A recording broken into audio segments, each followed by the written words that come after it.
다음은 우리 농민들의 최대 현안인 쌀값 대책에 대해서 총리와 부총리님께 묻겠습니다. 쌀값의 이 가이드라인 역할을 하고 있는 변동 직불금 목표 가격은 8년째 17만 83원으로 이렇게 묶여 있죠. 그래서 일반 봉급 받으신 분들 같으면 8년째 묶여 있는 이 쌀값 변동 직불금 이런 제도를 도저히 받아들일 수 없을 것입니다.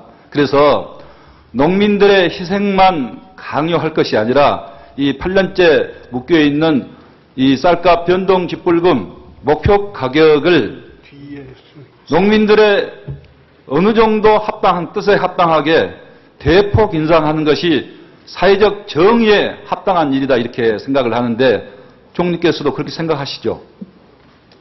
네, 농민의 사정을 충분히 고려하는 게 마땅합니다만 정부 재정이나 그에 따른 또 부작용도 고려를 해야 되기 때문에 아까도 말씀드렸습니다만 17만 9,600원으로 정부에서는 17만 9,600원을 하면 우선 먼저 한 가지 짚고 넘어갈 것은요. 17만 9,600원으로 올린다는 것은 정부가 지금 이 고정직불금, 헥타당 고정직불금을 작년까지 70만 원 했던 것을 금년에 80만 원 했고 내년에는 100만 원으로 올리겠다. 이걸 지금 상정을 하고 지금 17만 9,600원을 이야기하신 겁니까? 네, 거기에 또 그 이모작에 대해서도 이모작이 아니라 고정직불금을 100만 원으로 인상하는 것을 전제로 하고 지금 하신 말씀이냐 이거죠? 네, 100만 원도 그 예상을 한 것입니다. 전제로 하고 있지 않습니다. 그런가요? 단계적으로 지금 시키는 그건 물론 그건 뭐 단계적으로 가는 거 2017년이죠. 17년까지 목표로 100만 원 올리는 거고. 그래서 17만 9,600원이라는 것은 정부가 주장하는 14,000원에다가 고정직불금 헥타당 고정직불금을 올리게 되면은 당연히 그만큼 올려줘야 됩니다. 그것은 기술적으로 당연한 문제이기 때문에 그것은 올려준 게 아니다. 17만 9,600원은 전혀 올려준 게 아닙니다. 당연한 조치입니다. 그래서 그 부분에 대해서는 이 부분은 17만 9,600원 안은 결코 우리 농민들이 받아들일 수 없는 안일 뿐만 아니라 민주당에서도 이 안에 대해서는 국회에서 결코 동의할 수 없다는 것을 먼저 밝힙니다. 그러면 쌀값에 대해서 여러 가지 대안이 있을 수 있는데 본 의원이 저기 화면을 한번 봐주세요. 자, 정부가 당초 제안한 것은 17만 4천 원인데 이때 17만 4천 원으로 목표 가격을 설정을 하게 되면은 이 변동 직불금이 지급되는 것은 15만 9천 원 이하로 쌀값이 떨어졌을 때 부총리님 잘 보세요. 내용 정확히 아신가요? 잘 보세요. 19만 9천 원 이하로 떨어질 때 이 변동 직불금이 지급됩니다. 그래서 현재 17만 6천 원일 때는 변동 직불금 지급이 없고 예산도 안 들어가요. 자, 그럼 민주당이 제안한 19만 6천 원 변동 직불금을 설정했을 때는 어떻게 되느냐? 그때는 이 변동 직불금 지급 개시하는 게 고정 직불금 한 가마당 15,000원만큼은 빼야 되기 때문에 18만 1,000원 이하부터 변동 직불금이 지급이 되는 겁니다. 부총리님 이해하겠어요?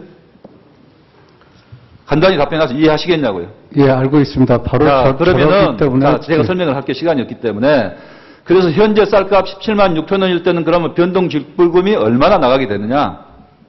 17만 6천 원을 가정했을 때는 19만 6천 원 목표 가격을 설정하더라도 2천억 나가게 됩니다. 2천억. 그러면 쌀값이 더 떨어져서 17만 원 가도 4,400억이면은 목표 가격을 19만 6천 원으로 설정하더라도 전부 다 커버를 할 수 있다 이겁니다.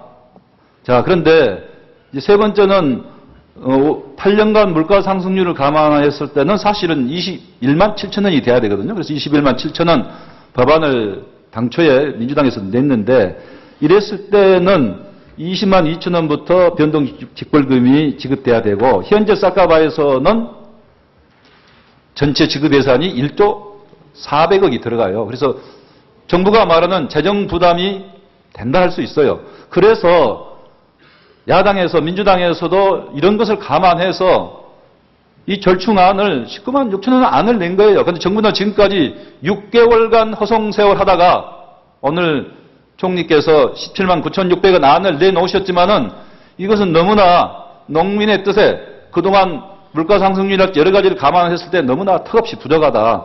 그래서 19만 6천 원 안을 하더라도 부총리님 19만 6천 원 안을 하더라도 쌀값이 17만 원 가게 되면은 4천억 정도 예산이 수반되는 거고 조금 더 올라가면은 별로 예산 부담이 없는 거예요.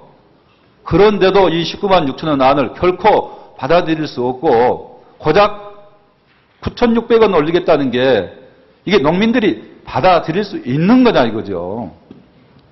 부총님 답변해 보세요. 이 목표 가격의 취지는 사실은 이게 쌀값이 하락됐을 때 농가의 소득의 안정장치를 하는 것입니다. 그러니까 제 얘기는 거꾸로 얘기하면 목표 가격이 올라서 만약에 그런 쌀의 어떤 생산을 촉진하게 되면 쌀값이 더 떨어지게 됩니다. 그래서 저는 저걸 그냥 하나에만 분석할 수도 있지만 이걸 좀 다이나믹하게 앞으로 그랬을 때 행태가 어떻게 달라지는 걸 보게 되면 저건 지나치게 높이는 것이 결코 전 도움되지 않는다. 이제 그렇게 생각하고 있습니다. 그 재배 면적이 늘어나는 것은 결국은 실질 가격에 반응하게 경제학적으로 하면 실질 가격이 반응하게 돼 있는데 명목 가격은 지금 오른다 하지만은 실제로는 실질 가격은 오르지도 않을 뿐만 아니라 논이라는 게 가격이 오르고 내림에 따라서 그렇게 재배 면적이 대폭 줄고 늘고 오히려 지금 계속 재배 면적은 감소하고 있어요. 재배 면적이 최근 3년간도 쌀값이 올랐는데도 계속 감소하고 있는데 엉뚱한 논리를 내세워가지고 지금 그렇게 이야기하고 그 다음에 본 의원이 전번에도 말씀드렸지만은 이 쌀값을 하락을 주로 부추긴 게 정부였다 이건 정부였다. 100만 톤이라는 쌀을 지난 2008년부터 특히 2011년부터는 정부미를 대량 방출을 해가지고 40% 가격에 방출을 해서 쌀값을 떨어뜨리는 데 정부가 앞장서 왔어요. 이렇게 하면서 쌀값을 올리면은 생산량이 들어서 결국 농민이 손해다 하는 경제학 원리에도 맞지 않는 그런 논법을 가지고 계속 궁색한 변명을 늘어놓으실 게 아니라 19만 6천 원을 하더라도 17만 원 이상 쌀값이 가면은 정부 재정에 별로 부담이 없다 이겁니다. 왜 그것을 받아들이지 않는 겁니까? 내용을 몰라서 받아들이지 않는 것입니까? 내용을 알고도 지금 뭐 TPP나 다른 것을 상정해서 지금 쌀값을 올리지 않을 그런 생각을 하고 계십니까? 궁극적으로 농가의 소득을 도와주는 것이 목적 아니겠습니까? 농가의 소득을 도와주려면 올리는 게 소득을 도와준 거죠. 8년 동안 올리지 않고 그대로 묶어두고 공급 같으면 그렇게 하시겠습니까? 부총리 공급 같으면 그렇게 하시겠어요? 목표 가격을 올리는 것은 단기적으로 보면 농가 소득을 올리지만 앞서 언급해드린 대로 오히려 공급을 늘려서 그것이 쌀값의 하락을 가져올 수 있고 또 다른 방법으로 논의 이모작을 우리가 촉진해 준다든지 이런 다른 방법으로 쌀의 공급을 논의 이모작은 전 지역이 할 뿐만 아니라 이모작 제도라는 것은 언제든지 정부가 하고 말고 마음대로 할 수 있는 게 제도적으로 확실하게 보장된 제도가 아닌 것입니다, 여러분. 그건 꾸준히 정부가 했으면 저는 추진해야 된다고 생각하고 있습니다. 그래서 부총리님 공부를 하시고 경제 논리적으로 경제 이론적으로 문제가 없다는 것을 받아들이세요. 왜 8년 동안 묶여두고 그대로 있어야 된다는 게 경제 논리에 합당하다는 것입니까? 이 문제는 야당에서는 민주당에서는 결코 정부 안에 동의할 수 없고 끝까지 농민들과 함께 원하는 방안이 나올 때까지 함께 투쟁하겠다는 것을 거듭 밝힙니다. 이상입니다.